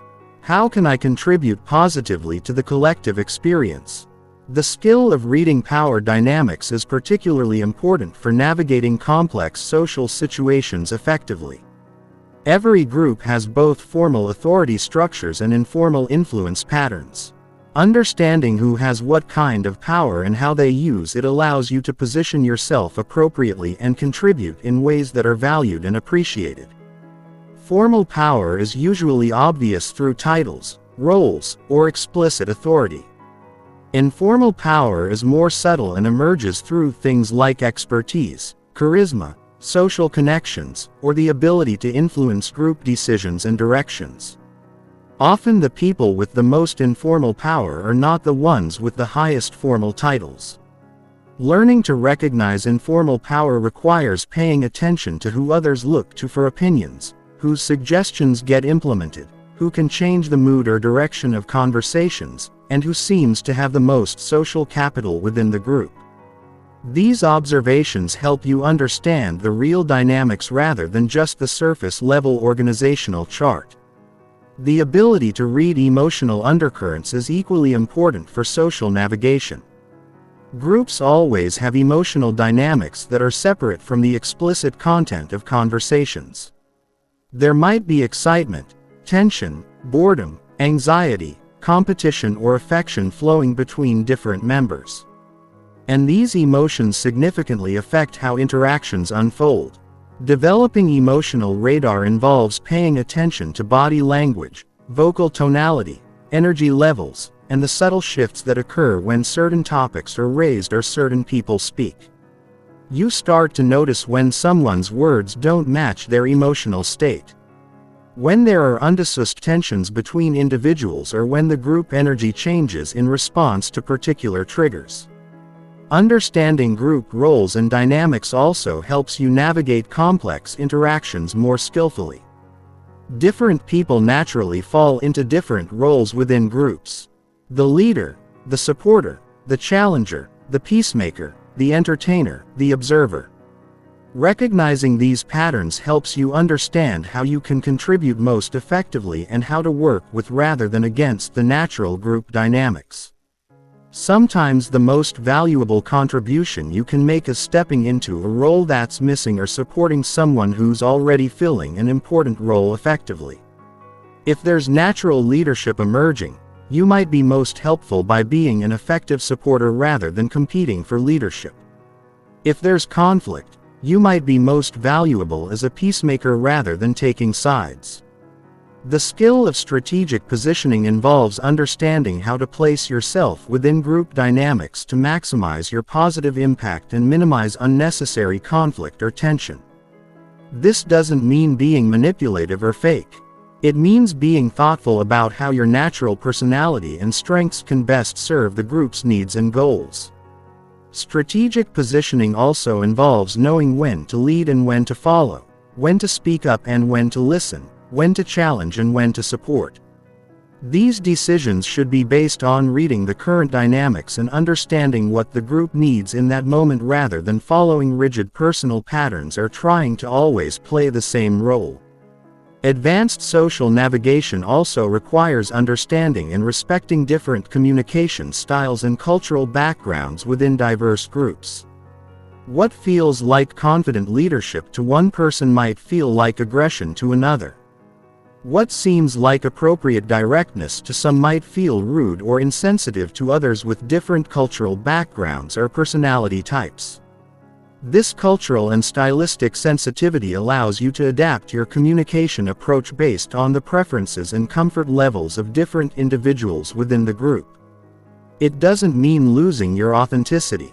It means expressing your authenticity in ways that can be received and appreciated by diverse audiences. The ability to diffuse tension and redirect negative dynamics is one of the most valuable social skills you can develop. Groups inevitably experience moments of conflict, misunderstanding, or negative emotion. And someone who can skillfully address these situations without making them worse is incredibly valuable and attractive. Tension diffusion might involve acknowledging different perspectives without taking sides. Introducing humor appropriately to lighten the mood, redirecting conversation toward common ground, or simply modeling the calm, respectful energy that you want to see in the group. The key is intervening early before conflicts escalate and become more difficult to resolve. Reading and responding to group energy levels is another sophisticated social skill. Groups have natural rhythms of energy that ebb and flow throughout interactions. Sometimes the energy is high and playful. Sometimes it's serious and focused. Sometimes it's tired and ready for closure. Matching and working with these energy patterns rather than fighting against them makes you a more effective and appreciated group member. This might mean introducing energizing activities when the group seems sluggish, suggesting more relaxed conversation when people seem overstimulated, or recognizing when it's time to transition to different topics or conclude the interaction. Being attuned to group energy and responsive to group needs demonstrates sophisticated social intelligence that others find attractive and valuable. The development of these skills requires conscious practice and observation. Start by focusing on one aspect at a time, such as power dynamics or emotional undercurrents, until you become more naturally aware of these patterns. Practice in lower stakes situations before applying these skills in more important professional or social contexts. Remember that the goal is not to manipulate or control group dynamics, but to understand them well enough to contribute positively and navigate them skillfully. When you can read social situations accurately and respond appropriately, you become someone others seek out for important interactions because they trust your judgment and value your positive influence. Chapter 12. Sustaining Attractiveness Through Continuous Growth and Self-Development. One of the most common mistakes people make when developing attractiveness is treating it as a destination rather than a journey. They work on building confidence, improving their social skills, or developing their presence until they reach a certain level, and then they stop growing and start coasting. This approach inevitably leads to stagnation and decline because attractiveness, like physical fitness, requires ongoing maintenance and continuous development. The people who remain consistently attractive throughout their lives understand that personal development is not a project to be completed but a lifestyle to be embraced. They maintain their appeal not through any single quality or achievement but through their commitment to ongoing growth, learning, and evolution as human beings. The psychology of continuous growth reveals why this approach is so fundamentally attractive. Humans are naturally drawn to people who are expanding, evolving, and becoming more capable over time. There's something inherently magnetic about someone who is actively engaged in the process of self-improvement and life enhancement. This attraction to growth is rooted in our evolutionary psychology.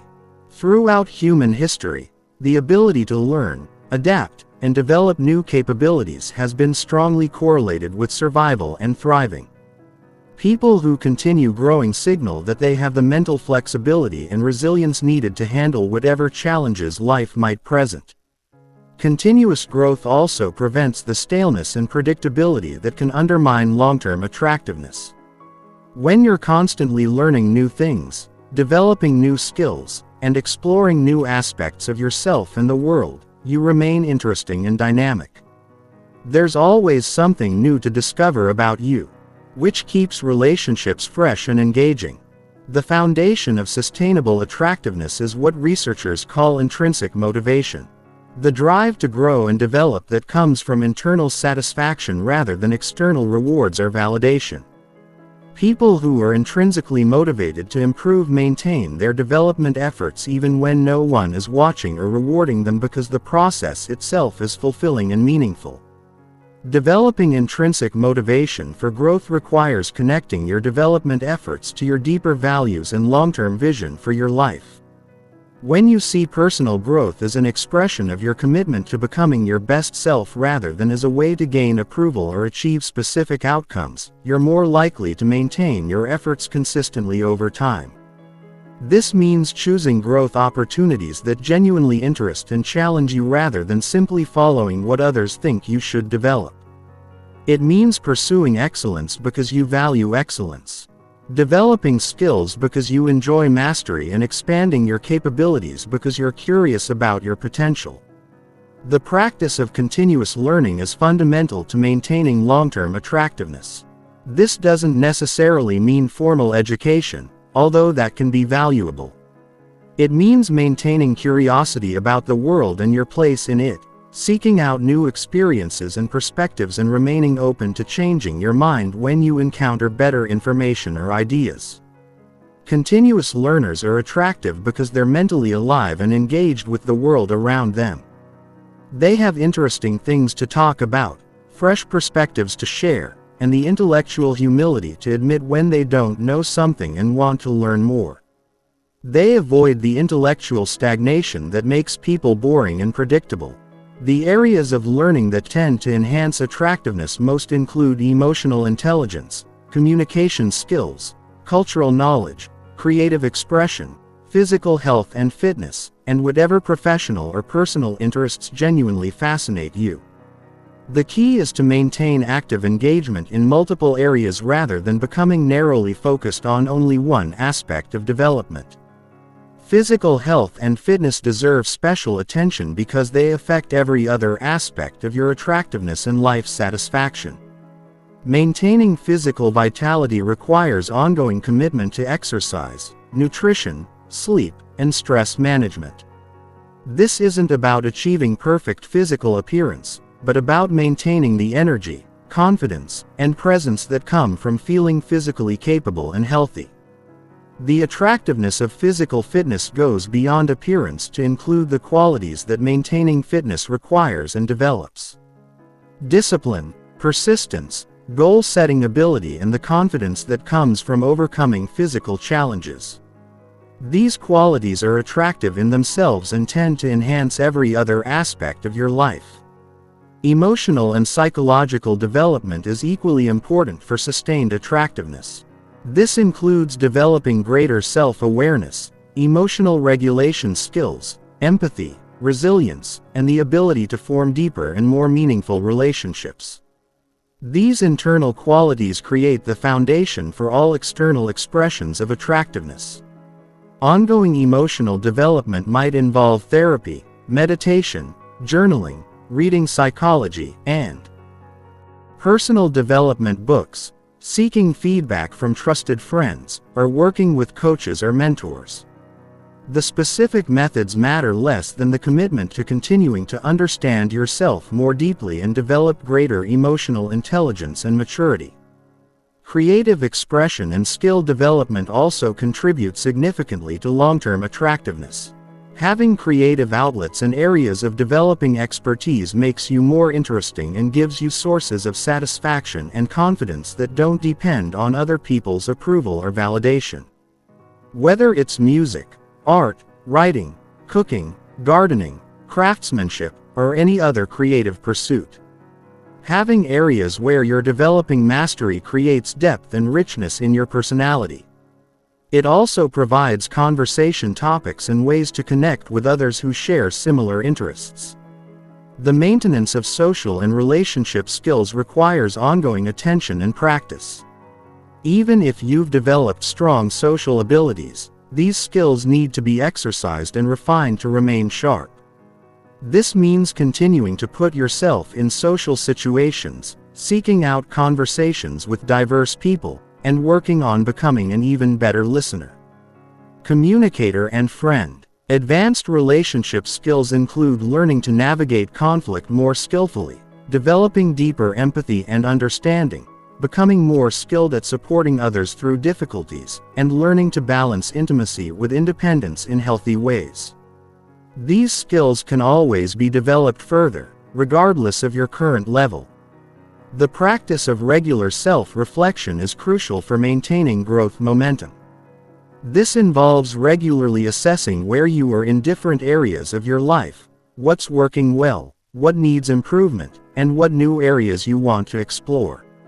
Without this reflection, it's easy to coast on past achievements without continuing to push yourself forward. Self-reflection might involve weekly or monthly check-ins with yourself, annual goal setting and review processes, seeking feedback from trusted friends or mentors, or working with professionals who can provide objective perspectives on your development. The key is maintaining honest awareness of your current reality and continued commitment to growth. Setting progressive challenges for yourself ensures that you don't become complacent or stop pushing your boundaries. This means regularly setting goals that require you to stretch beyond your current capabilities, whether in professional, personal, creative or physical domains. These challenges should be significant enough to promote real growth but achievable enough to maintain confidence and momentum. The process of setting, working toward, and achieving meaningful goals develops confidence, competence, and the attractive quality of being someone who makes things happen rather than just letting life happen to them. The integration of continuous learning, physical maintenance, emotional development, creative expression, social skill refinement, regular self-reflection, and progressive goal setting creates a lifestyle of growth that maintains and enhances attractiveness throughout your life. This approach ensures that you remain interesting, capable, and engaging regardless of age or circumstances. When growth becomes a core part of your identity and lifestyle, you naturally attract others who value development and excellence. You become part of communities and relationships that support and challenge you to continue evolving, creating upward spirals of growth and satisfaction that benefit every area of your life. Chapter 13. Handling Rejection, Criticism, and Social Setbacks with Grace and Resilience. Nothing tests your attractiveness and social intelligence like how you handle rejection, criticism, and social setbacks. These challenging experiences are inevitable parts of life, and your response to them either enhances or undermines your appeal to others. People who can navigate these difficulties with grace learn from them constructively and maintain their confidence and warmth. Despite setbacks, are incredibly attractive because they demonstrate emotional maturity and resilience. The psychology of rejection reveals why it affects people so powerfully and why learning to handle it well is so important for maintaining attractiveness. From an evolutionary perspective, social rejection was literally life-threatening for our ancestors. Because survival depended on remaining part of the group, our brains still process rejection as a threat to survival, which explains why it can feel so devastatingly painful. However, in modern life, most social rejection is not actually threatening to your survival or well-being. Learning to differentiate between the emotional intensity of rejection and its actual significance allows you to respond more proportionally and maintain your emotional equilibrium when facing social disappointments. The most attractive people understand that rejection often has little to do with their inherent worth or attractiveness and much more to do with compatibility, timing, circumstances, and the other person's current needs and preferences. This perspective allows them to take rejection personally without taking it as a judgment of their fundamental value as a person. Developing this healthy perspective requires understanding that attraction and compatibility are highly subjective and contextual. Someone might reject you not because you're unattractive or unworthy, but because you're not what they're looking for at this particular time, because you remind them of someone who hurt them, because they're dealing with personal issues that make relationships difficult, or simply because there's no chemistry despite your individual qualities. This understanding allows you to maintain compassion for both yourself and the other person when rejection occurs. Instead of becoming bitter, defensive, or self-attacking, you can acknowledge the disappointment while recognizing that rejection is often about incompatibility rather than inadequacy. The skill of handling criticism gracefully is equally important for maintaining attractiveness and continuing to grow.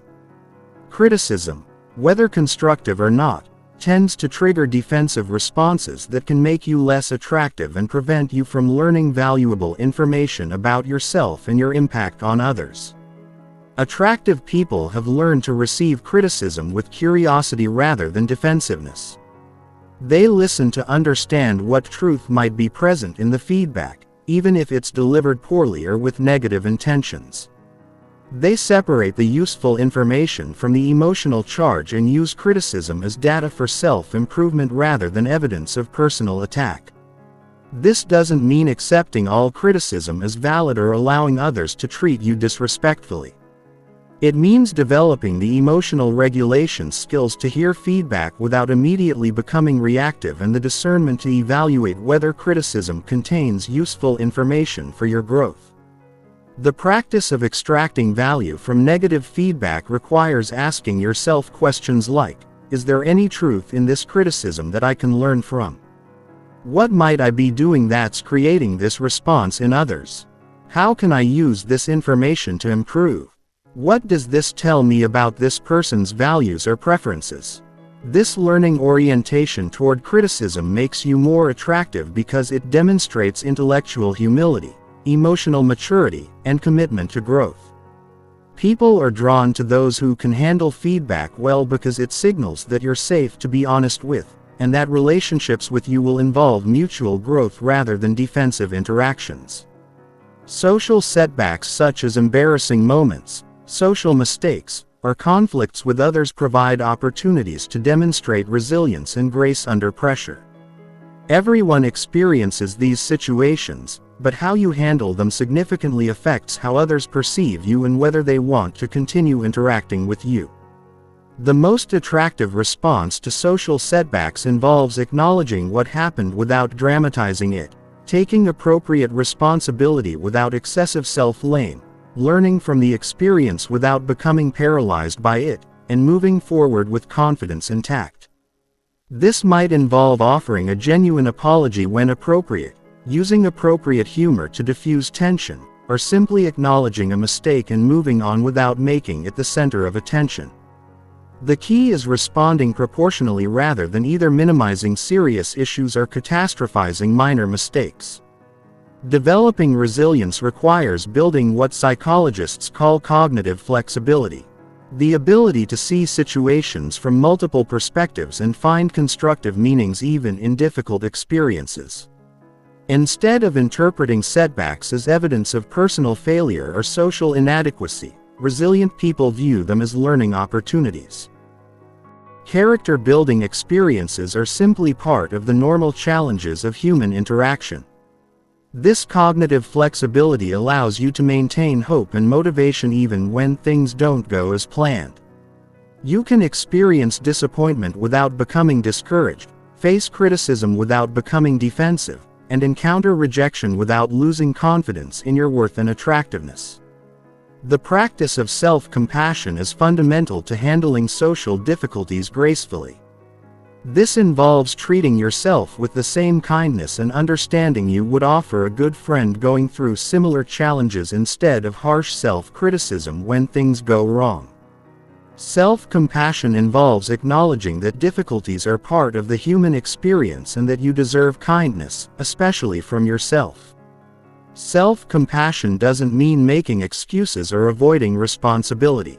It means recognizing that everyone makes mistakes, faces rejection, and experiences social difficulties, and that these experiences don't negate your value or potential for future success. Maintaining perspective during difficult social experiences requires remembering that most social interactions and relationships are part of larger patterns rather than isolated events. One rejection doesn't mean you're universally unattractive. One criticism doesn't mean you're fundamentally flawed. One social mistake doesn't mean you're socially incompetent. This broader perspective allows you to maintain confidence and motivation. Even when individual interactions don't go well, you can view setbacks as temporary experiences rather than permanent judgments, which allows you to continue taking social risks and pursuing connections without being paralyzed by fear of negative outcomes. The ability to bounce back quickly from social difficulties is incredibly attractive because it signals emotional resilience and stability. People want to be around those who won't be devastated by normal life challenges, who can handle conflict and disappointment without becoming dramatic or dysfunctional, and who will remain positive and engaging even when things get difficult. This resilience develops through experience with adversity and conscious practice of healthy coping strategies. Each time you face a social challenge and handle it well, you build evidence of your ability to cope with difficulties, which increases your confidence for future challenges. Learning from setbacks without becoming bitter or cynical requires maintaining openness to growth while protecting your fundamental sense of self-worth. This means being willing to acknowledge and correct mistakes while recognizing that mistakes don't define you. Being open to feedback while maintaining healthy boundaries and continuing to take social risks while learning from past experiences. The integration of healthy perspective on rejection, graceful handling of criticism, resilient response to setbacks, cognitive flexibility, self-compassion, and the ability to learn from difficulties creates an approach to social challenges that actually enhances rather than undermines your attractiveness. When others see that you can handle difficulties with grace and continue growing from challenging experiences, they're more likely to trust you, respect you, and want to build deeper relationships with you. This approach to social difficulties also creates positive cycles where your resilient responses to challenges improve your social skills, increase your confidence, and make you more attractive to others, which leads to more positive social experiences and greater overall social success. Chapter 14. Becoming a person. Others seek out the principles of social magnetism. The highest level of social attractiveness is becoming someone that others actively seek out. Not just tolerate or occasionally enjoy spending time with, but someone whose company is genuinely valued and desired. These socially magnetic individuals have developed a combination of qualities that make others feel better about themselves and more alive when they're around them. Understanding and developing these qualities can transform you from someone who struggles for social acceptance to someone others compete to spend time with. The foundation of social magnetism is what psychologists call positive emotional contagion. Emotions are literally contagious, transmitted through mirror neurons and unconscious mimicry. When you're around someone who consistently embodies positive, stable, engaging energy, you unconsciously begin to feel more positive, stable, and engaged yourself. Socially magnetic people have learned to maintain emotional states that others find uplifting and energizing. This doesn't mean being artificially positive or denying negative emotions. It means developing emotional regulation skills that allow you to process difficulties privately and show up in social situations from a place of genuine well-being and positive energy. This positive emotional presence is attractive because it offers others a break from the stress, anxiety, and negativity that many people carry. When someone encounters a person who consistently radiates calm, confidence, genuine warmth, and life energy, they naturally want more of that experience in their lives. The development of positive emotional presence requires working on your internal state through practices like regular exercise, stress management, meaningful work, healthy relationships, and activities that bring you genuine joy and satisfaction. You can't fake positive energy consistently. It must emerge from actual well-being and life satisfaction. The second principle of social magnetism is what researchers call unconditional positive regard. This means approaching others with fundamental acceptance and appreciation for who they are, separate from whether they can give you anything or meet your needs.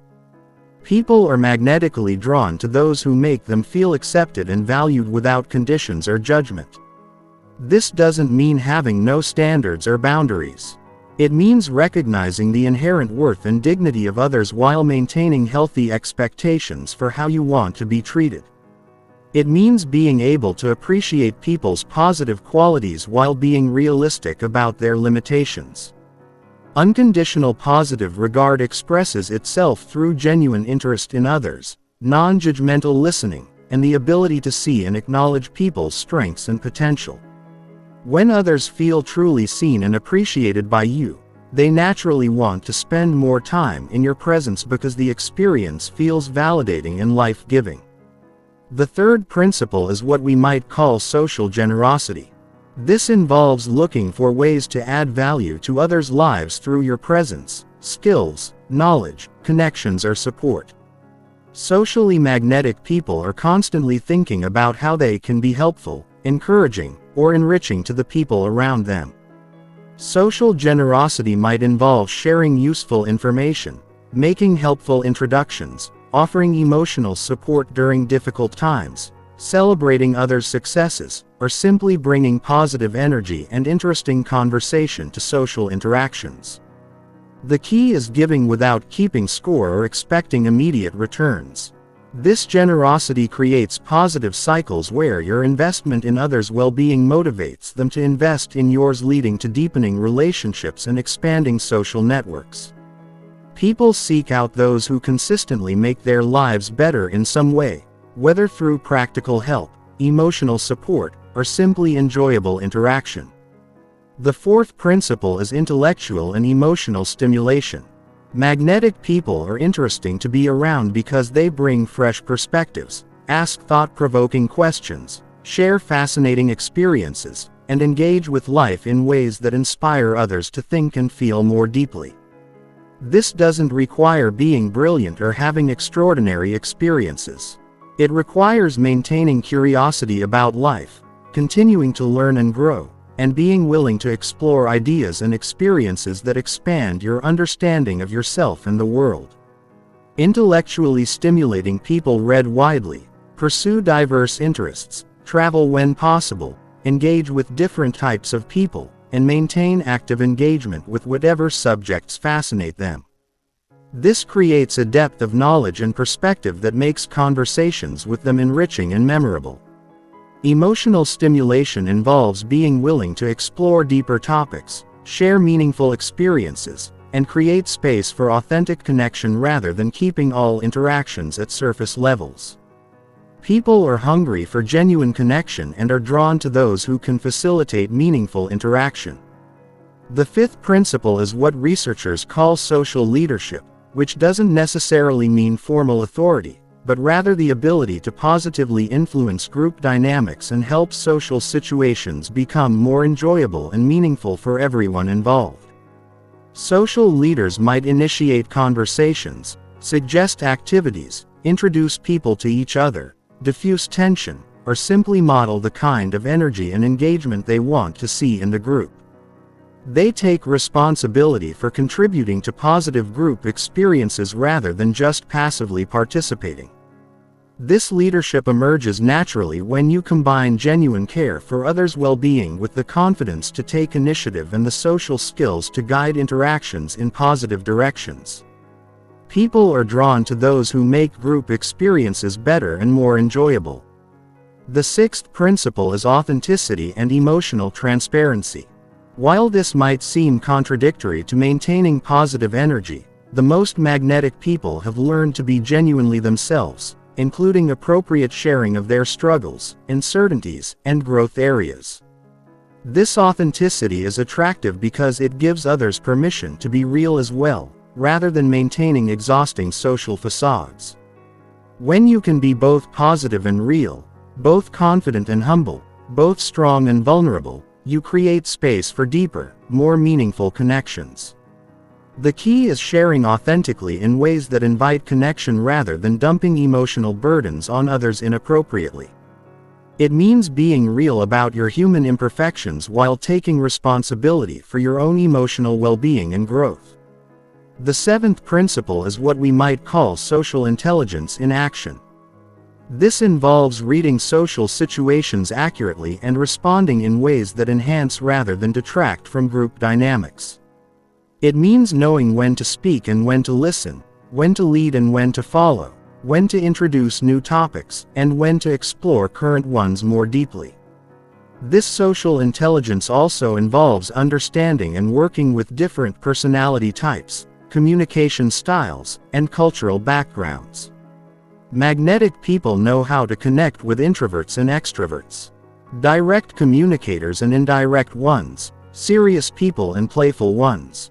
The integration of positive emotional presence, unconditional positive regard, social generosity, intellectual and emotional stimulation, social leadership, authenticity, and social intelligence creates a quality of social magnetism that draws others consistently and powerfully. When you embody these principles, several things happen naturally. People begin reaching out to you more frequently. You get invited to more social events and opportunities. Others seek your advice and perspective. You become someone that people think of when they want to have meaningful conversations or enjoyable experiences. This social magnetism creates upward spirals where positive social experiences lead to increased confidence and social skills, which lead to even more positive social experiences. You become part of social networks that support and challenge you to continue growing, and you develop relationships that enrich every aspect of your life. The development of these qualities requires patience and consistent practice. But the investment pays dividends that extend far beyond social success to include professional opportunities, personal growth, and life satisfaction that comes from meaningful connections with others. Chapter 15. Integration and Mastery. Becoming naturally attractive through authentic self-development. The journey from trying to be attractive to naturally being attractive represents a fundamental transformation in how you relate to yourself and others. This final chapter integrates everything you've learned into a coherent approach to life that creates lasting attractiveness through authentic self-development rather than performance. The goal is not to add attractive behaviors to an unchanged personality, but to become a person whose natural way of being in the world is inherently magnetic. This transformation happens when the principles we've explored become so integrated into your identity that they express themselves automatically without conscious effort. True mastery of silent attraction occurs when you stop thinking about being attractive and start simply being attractive. This happens when your internal development reaches a point where confidence, emotional stability, social intelligence, and genuine care for others emerge naturally from who you are rather than what you're trying to do. Attractiveness is not a collection of separate skills but an emergent property of psychological and emotional development. When you develop genuine confidence, emotional intelligence, social skills, and personal depth, attractiveness emerges as a natural byproduct. The foundation of this integration is authentic self-expression. This means developing such a clear sense of who you are, what you value, and what you stand for that you can express yourself genuinely in any situation without losing your center or compromising your integrity. Authentic self-expression requires extensive self-knowledge, understanding your strengths and weaknesses, values and priorities, natural communication style, and genuine interests and passions. When you know yourself deeply, you can be yourself consistently, creating the coherence and authenticity that others find magnetic.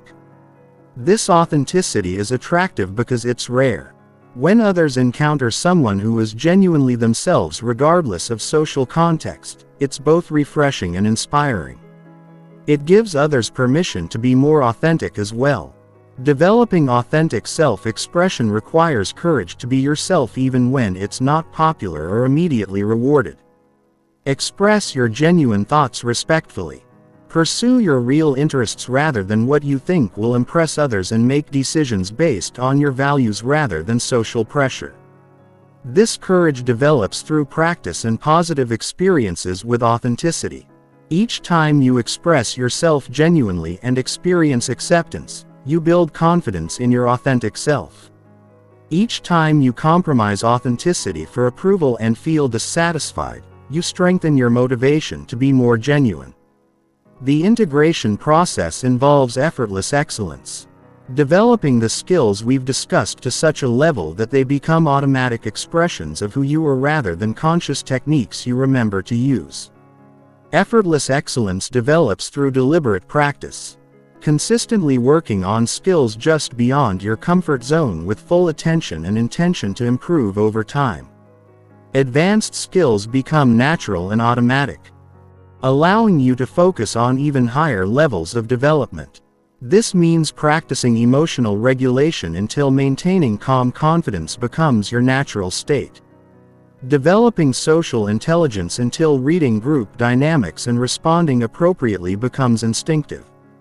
The goal is natural competence that allows you to navigate life's challenges with grace and effectiveness while remaining genuinely yourself. The transformation also involves shifting from external validation to internal satisfaction as your primary source of self-worth. When your sense of value comes from your own assessment of your growth, contribution and authenticity rather than others' approval, you become more attractive because you're not needy or desperate for validation. This internal orientation allows you to engage with others from abundance rather than scarcity. You can be genuinely interested in others because you're not constantly worried about whether they like you. You can express yourself authentically because you don't need their approval to feel good about yourself. This shift requires developing intrinsic motivation where your drive to grow comes from internal satisfaction rather than external rewards. When you're motivated by the joy of learning, the satisfaction of contributing and the fulfillment of expressing your authentic self, you become naturally attractive because your energy is positive and self-generated.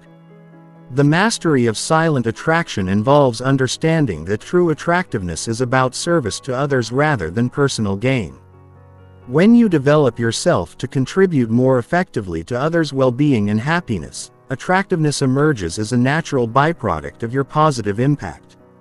This service orientation doesn't mean self-sacrifice or people-pleasing. Develop yourself to be genuinely helpful, supportive, and enriching to others' lives. When people feel better about themselves and more alive when they're around you, they naturally want more of your presence. This contribution-focused approach ensures your growth benefits not only yourself, but everyone you interact with, creating positive cycles that enhance every area of your life. You become attractive not because you're trying to be, but because you're genuinely making others' lives better through your presence, skills, and attention. The final aspect of integration involves understanding that this transformation is ongoing rather than completed. Authentic self-development is a lifelong process of growth, learning, and evolution. The most attractive people understand that they're always becoming rather than already finished. This growth orientation keeps you interesting and dynamic throughout your life. There's always something new to discover about you, new depths to explore, new skills being developed. This continued evolution prevents stagnation and keeps you engaged with life in ways that inspire others. The integration of authentic self-expression, effortless excellence, internal validation, service orientation, and commitment to ongoing growth creates a way of being that is inherently and sustainably attractive. You become someone others naturally want to be around. Not because you're performing attractiveness, but because you're genuinely living in ways that create positive experiences for everyone involved. This transformation represents the ultimate goal of personal development. Becoming a person whose natural way of being creates value for yourself and others while expressing your authentic potential. When you reach this level of integration, attractiveness becomes not something you do, but something you are, emerging naturally from the depth of your character and the quality of your presence in the gold.